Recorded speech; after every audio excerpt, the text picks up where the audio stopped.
ভারী বৃষ্টিপাত এবং বন্যায় আফগানিস্তানের বেশ কিছু গ্রাম ব্যাপকভাবে ক্ষতিগ্রস্ত হওয়ায় বাঁচা মরার ঝুঁকিতে রয়েছেন সেখানকার বাসিন্দারা। দিন দিন নতুন নতুন প্রতিবন্ধকতার সম্মুখীন হচ্ছেন এসব জনগণ। ব্যাপক ক্ষয়ক্ষতিতে অঞ্চলগুলোতে উদ্ধার কার্যক্রমও বাধাগ্রস্ত হচ্ছে। আফগান সরকার জানিয়েছে এ পর্যন্ত বন্যায় দেশটির গড় প্রদেশ থেকে ৫০ জন সহ কমপক্ষে ৬৮ জন প্রাণ হারিয়েছেন, আহত হয়েছেন অনেকে।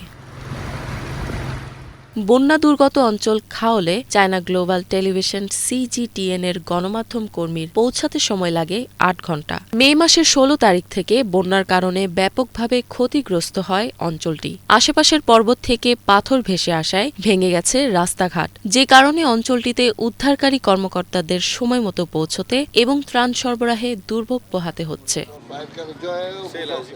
স্থানীয়রা বলছেন, যুগ যুগ ধরে এই গ্রামে বাস করছেন তারা। প্রতি বছরই বন্যার কারণে মৃত্যু, দুর্ভোগ এবং আর্থিক ক্ষয়ক্ষতির সম্মুখীন হচ্ছেন তারা। এই কারণে এলাকার বাসিন্দারা দারিদ্র্যতার মধ্যে রয়েছেন। এই এলাকার রাস্তাঘাট ঠিকমতো বানানো হয়নি, ফলে বন্যার কারণে আরো বেশি ক্ষতিগ্রস্ত হয়। কোনো যানবাহন এবং হেলিকপ্টারও আমাদের কাছে পৌঁছতে পারে না। এখানে আমাদের জনগোষ্ঠীর জন্য সার্বক্ষণিক কোনো সহায়তার ব্যবস্থাও নেই।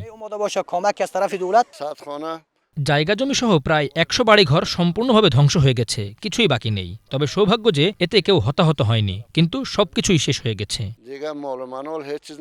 খাওল এখন বেশ ঝুঁকিপূর্ণ অঞ্চলে পরিণত হয়েছে। সামনের দিনগুলোতে ভারী বর্ষণ এবং বন্যার শঙ্কায় পরিবারের সদস্য, বিশেষ করে নারী এবং শিশুদের অন্যান্য অঞ্চলে পাঠিয়ে দিতে বাধ্য হচ্ছেন স্থানীয়রা। ইফাত জাহান, বাংলাভিশন।